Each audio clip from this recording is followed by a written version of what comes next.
हिमाचल में विधानसभा चुनाव का बिगुल कभी भी बज सकता है। चुनाव कब तक हो सकते हैं, पिछले आंकड़ों से इस सवाल का जवाब ढूंढने की कोशिश करते हैं। हिमाचल की जयराम सरकार का कार्यकाल 8 जनवरी 2023 और गुजरात में 18 फरवरी 2023 है। ऐसे में हिमाचल में नई सरकार का गठन 8 जनवरी और गुजरात में 18 फरवरी तक होना है। हिमाचल और गुजरात में एक साथ चुनाव की घोषणा होती है तो गुजरात में समय से काफी पहले चुनाव होंगे। वहीं गुजरात के अहमदाबाद में ब्रह्म स्वरूप प्रमुख स्वामी जी महाराज की जन्म शताब्दी के अवसर पर एक आयोजन प्रस्तावित है। ये आयोजन 15 दिसंबर से शुरू होकर 13 जनवरी तक चलेगा।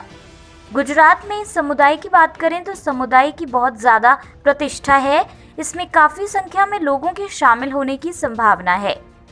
अगर गुजरात में चुनाव देरी से करवाए जाते हैं तो वोटिंग प्रतिशतता प्रभावित हो सकती है।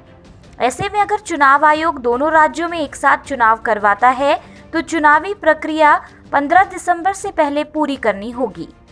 हिमाचल में चुनाव नवंबर 20 के बाद हो सकते हैं। अगर अलग अलग चुनाव होते हैं तो गुजरात में 13 जनवरी के बाद चुनाव करवाए जाने की संभावना बन रही है। हालांकि इसकी संभावना कम है क्योंकि गुजरात में 182 सीटें हैं। चुनाव के लिए 1 माह 5 दिन का वक्त रहेगा, जो काफी कम है। अलग अलग चुनाव होने पर हिमाचल में दिसंबर अंत तक चुनावी प्रक्रिया पूरी होगी, पर जनजातीय क्षेत्रों में नवंबर में ही चुनाव करवाने होंगे। किन्नौर, लाहौल स्पीति और भरमौर में दिसंबर माह में ही बर्फबारी का दौर शुरू हो जाता है और मार्च तक रहता है। बर्फबारी में मतदान में दिक्कत ना हो, इसके चलते बर्फबारी से पहले मतदान करवाना होता है। अगर इस संभावना को देखें तो नवंबर माह के अंत तक हिमाचल में मतदान हो सकता है। अगर हिमाचल में मतदान चरणों में होता है तो जनजातीय क्षेत्रों में नवंबर अंत तक मतदान हो सकता है। बचे विधानसभा क्षेत्रों में दिसंबर पहले हफ्ते तक चुनावी प्रक्रिया पूरी हो सकती है। एक साथ चुनाव होने की स्थिति में दोनों राज्यों में आचार संहिता 22 अक्टूबर के बाद कभी भी लागू हो सकती है, क्योंकि गुजरात के गांधीनगर में 18 अक्टूबर से डिफेंस एक्सपो 2022 की शुरुआत होनी है। ये आयोजन 22 अक्टूबर तक चलेगा। इसमें केंद्रीय मंत्रियों के आने का कार्यक्रम है। इस पहलू को देखते हुए 22 के बाद चुनावों का ऐलान हो सकता है। इससे आचार संहिता आड़े नहीं आएगी। पिछली बार अक्टूबर के अंतिम सप्ताह में ही चुनावों की घोषणा हुई थी।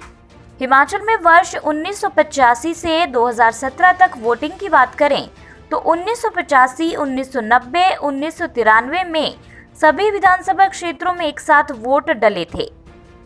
1998, 2003 और 2007 में किन्नौर, भरमौर और लाहौल स्पीति में अलग तिथि और बाकी विधानसभा क्षेत्रों में अलग डेट को मतदान हुआ था।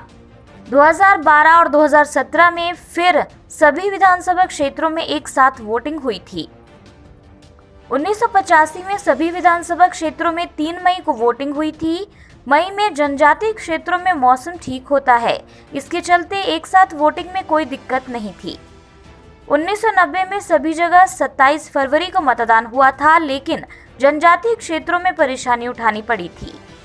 1993 में समय से पहले चुनाव होने से 11 सितंबर को वोटिंग हो गई थी, इसलिए सभी जगह मतदान करवाने में दिक्कत नहीं थी।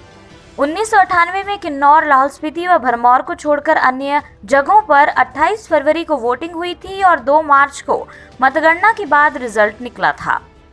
मौसम के मिजाज के चलते किन्नौर, लाहौल स्पीति व भरमौर में 3 जून को वोट डले थे और 6 जून को मतगणना के बाद रिजल्ट घोषित हुआ था।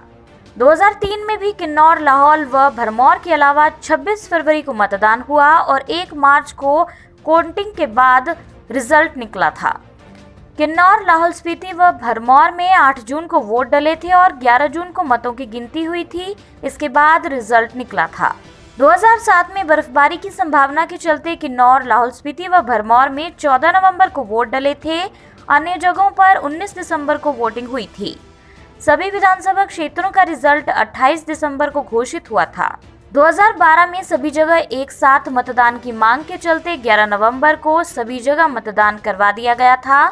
20 दिसंबर को वोटों की गिनती के बाद रिजल्ट घोषित किया गया था।